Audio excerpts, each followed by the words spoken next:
So far. Yeah, true. Kamar, how's fall camp going? It's going, man. Every day just trying to get better. You know, I missed the spring, so I'm playing catch up. I'm playing a catch up game, but I'm very intentional on, just getting better. Not getting the rust off. Hold myself to a high standard, so when stuff don't go how I wanted it to go, I'm a little down about it, but I need to, next play. I've been doing this for a while now, so I need to know next play, but it's hard when you hold yourself here and, but like I said, just trying to get better every day. What happened in the spring? I hurt my groin, so staff just didn't think it was worth risking, just let it heal on the zone for spring practice, so. Has that been all clear once you get into the fall? How are you doing? Yes, I'm doing good now. Now I'm back to playing football, healthy, Just like I said, just focusing on getting better. You have a lot of familiar faces on that offense. How has that changed the process, just kind of having that familiarity? It's easy to get a big head with it, but as an offense, we just know we just got to get better. You get what I'm saying? We trying to start how we finished last year. The back end of the season, we was going like this, so we trying to start off going like that. So I don't think nobody's just out there, we got to return to offense. No, we just trying to get better. What were the biggest differences from maybe some of the slow moments at the start of the year to when you guys really did turn that corner and start clicking at the end of the year? Honestly, that was my first time experiencing that, so it was honestly new for me. But you could just see us. We cleaned up as a team. We knew we had to stop making dumb penalties. Just post snap, pre-snap penalties that was hurting us. Personal fouls that was just stupid, immature stuff that we were doing that we cleaned up better. It wasn't just a clean slate, but we got better at it as the season ended. I feel like we focused on it. How do you elevate expectations for yourself individually heading into your second year here now? Like I told you, I got high standards, man. I gave up 3.5. That's still haunting me. My goal this year is to give up 0. I'm close with Owen. I talk to Owen every day, and that's a guy that I know. In order to win, we need him. We can't win if I'm giving up 3 sacks. Some people might say, bro, it's just 3 sacks, but it shouldn't be 1 sack. That's just how I feel. That's the case. I can just go get a job at Amazon. You get what I'm saying? Like I love my quarterback, and he need to trust me, So in order to build that trust, I gotta protect him. How's Owen looking? Looking good, man. Yeah. He you can tell he grew. Last season was his first season. Playing the whole season, I believe. So you can just see him I'm excited to see what he gonna do this year. Especially with us up front protecting him. For you, how was stepping into this system different from what you had played previously? What were the biggest adjustments? Man, there's so many moving parts. You got people moving behind you. You got people going that way, this way. I came from a number system. So inside zone was 12, 12 going to the left, 13 going to the right. Now I'm really listening, reading the words off on lips, to play what the play might be. So that was a lot. And then, anybody transitioning communication, terminology.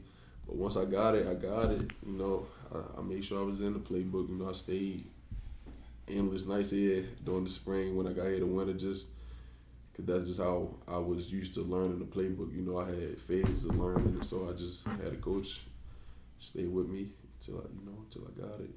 How is that going to change things for you this fall, being more comfortable with that stuff? What does that allow you to do on the field differently? I'm just relearning the playbook. You get what I'm saying? I retake all my notes. I don't go into it, I know the plays. No, if we run an inside zone, I'm rewriting the same notes. So it's never. I don't get comfortable. Getting comfortable give up 3 sacks. So I can't get comfortable. How often do you look back at the video of last year and kind of review things like that for yourself individually? Here and there, because I'm not the same player that I was last year. You get what I'm saying? just trying to get better. But as far as technique stuff, I go watch it, or if I just want to see a highlight tape, you get what I'm saying, I go back and watch it. But I kind of I focus on today, not too antsy about tomorrow, not really focus on yesterday. I'm just worried about how I can get better today. How's Fredo doing? Fredo good, man. He got a new little girlfriend at home. Luna, I got her, so they probably waiting for me at the door right now, man. You get 2 dogs at home now? Yeah, I got What's 3 that altogether. like? I got 3 Frenchies. I got 2 here in Texas. It's good. Keep Fredo out my face. He got a little friend to play with now, but that's my guy, bro. Fredo, my best friend. He been here the whole way, so he a road runner, man. Is he still 3? He's 3. Yes, he turned 4 next February. Gotcha. Yeah. I thought you said Isis was gonna come live with you. My family gonna bring her sometime, man. I don't know when. Whenever they get a chance to come down, stuff a little crazy back home right now. So whenever they find time to make it down, they gonna bring her. I don't know if I want 3 dogs in my house right now. I don't know if I want to walk 3 Frenchies every morning, bro. Like, barely want to walk one. I let him walk himself, and he come back when he done. So who's the new one? I got a female named Luna. She 10 months. Okay. Man, she keep Fredo on his place. She a little antsy, feisty, but they just play all day, sleep, play again, sleep, eat, and go back to sleep. That's all they do. How did you come to get Luna? I seen somebody walking her in my complex. Well, they was walking her father. I'm like, dang. I'm like, I got a Frenchie as well. Like, that's a nice dog you got. He was like, yeah. I'm like, yeah. He's like, well, we got one we trying to, sell. And I said, for how much? And he told me the price.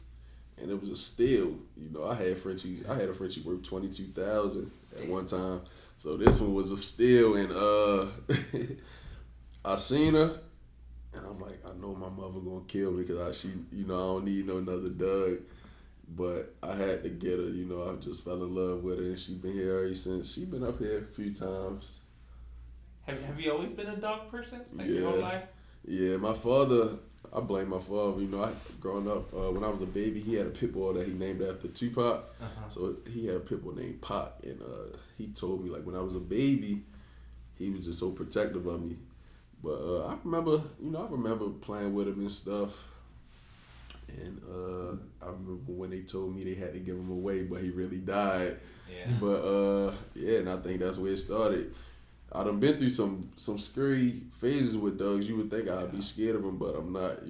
I love my dogs more than people sometimes. It's unconditional love. I come home, they don't care. They just happy to see me walk in the door. I could have robbed a bank. I could be the worst person in the world, but they don't. They just see me as whoever they see me as, you get what I'm saying? So I love them. I know they love me, man. They help me, they get me through. Have you found a good dog sitter for your road trips yet? Not yet. Not yet. I had some close friends, but they graduated, so they moved back home.